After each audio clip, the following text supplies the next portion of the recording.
Il-General Workers Union illum qed taħdem kontra l-interessi tal-ħaddiema. Dikjarazzjoni ċara li jagħmel Samuel Grech, ex-Shop Steward tal-General Workers Union, li rriżenja minn membru tal-Union biex illum huwa President tal-House Union il-ġdida tal-Arriva, f'intervista ma' dan l-istazzjon. General Workers Union ma kienet tagħmel xejn, assolutament xejn. Iktar kontra l-ħaddiem milli favur il-ħaddiem. Grech kien qed jirreferi speċifikament għal ftehim kollettiv negozjat għax-xufiera tal-Arriva li hu jisħaq li qed jitħadmu b'kundizzjonijiet prekarji u dan bil-barka ta' Tony Zarb. Tista' tgħid kollox fuq il-ħin tax-xogħol, fuq il-pagi, fuq il-break, fuq tista' tgħid kollox kontra. Tlabna lil Samuel Grech jelabora dwar dawn il-kundizzjonijiet. Sostna li Zarb aċċetta li x-xufiera jibdew paga ta' 11,000 euro, meta Tony Zarb stess kien jisħaq li dan huwa prekarjat. Eżempju, l-ewwel sena għandu 11,000 fis-sena. Dak għalija għal Tony Zarb li hu jgħid li huwa minn 15,000 min jaqla 15,000 huwa xogħol prekarjat. Grech urina wkoll kif il-General Workers Union aċċettat klawsola li tgħid li l-ħaddiema tal-Arriva ma jingħatawx iż-żieda sħiħa l-għoli tal-ħajja bħal ħaddiema kollha l-oħra.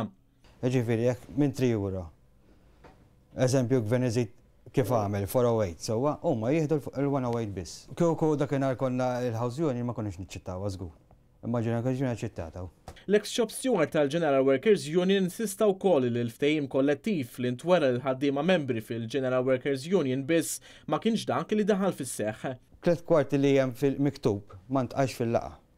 Apparti minn hekk għalilna Grech il-votazzjoni saret quddiem il-membri tal-General Workers Union meta din suppost li kellha ssir b'mod sigriet u huma jivvutaw l-uffiċjali tal-General Workers Union bdew jittimbraw lil ħaddiema skont l-għażla tagħhom. Min ivvota le qiegħed ma' dak il-partit u min ivvota jifu ma' dak il-partit.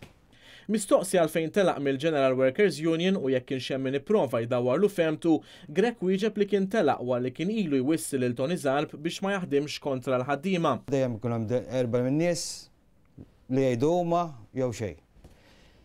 Alla jbierak dejjem jien ħażin, dejjem ngħid jien kollox ħażin, għax kont nitkellem favur il-ħaddiem, dejjem ħażin.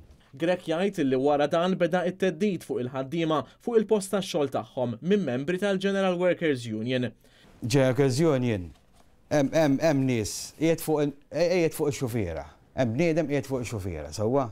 Jekk inti membru tal-House Union, all right, tagħmel minn kollox biex inti tipprova titkeċċem ix-xogħol. Sempliċi hu. Samuel Grech għalilna li l-Union tiegħu illum tirrappreżenta aktar membri fl-Arriva mill-General Workers Union u rina lista ta' aktar minn 450 ħaddiem illi ddeċidew li jirriżenjaw mill-General Workers Union u jingħaqdu fil-House Union li qed tistenna rikonoxximent uffiċjali u lesta tmur quddiem id-direttur tax-xogħol. Urina wkoll payslips ta' ħaddiema li telqu mill-General Workers Union iżda li xorta għadhom qed jiġu ċċarġjati l-miżati mill-Union li jmexxi Tony Zarb. Samuel Grech konferma wkoll li saret il-laqgħa li żvela l-ġurnal il-mument il-ħadd li għadda laqgħa li matula il-General Workers Union għamlet pressjoni fuq Muscat biex jipprova jwaqqaf lill-avukat tal-House Union milli jgħin lill-impjegati tal-Arriva iwaqfu union għalihom u għalhekk jitilqu mill-General Workers Union. Dan l-avukat sa dak iż-żmien kien għadu star candidate ta' Muscat. Pressure biex jibqa' hu jmexxi fl-Arriva. Fuq dik il-laqgħa jiena ma kontx preżenti, jiġifieri ma nafx xejn x'intqal u ma ntqalx. Biss ngħidlek li min qed jgħinna kien jgħinna għadu u ħajbqa'.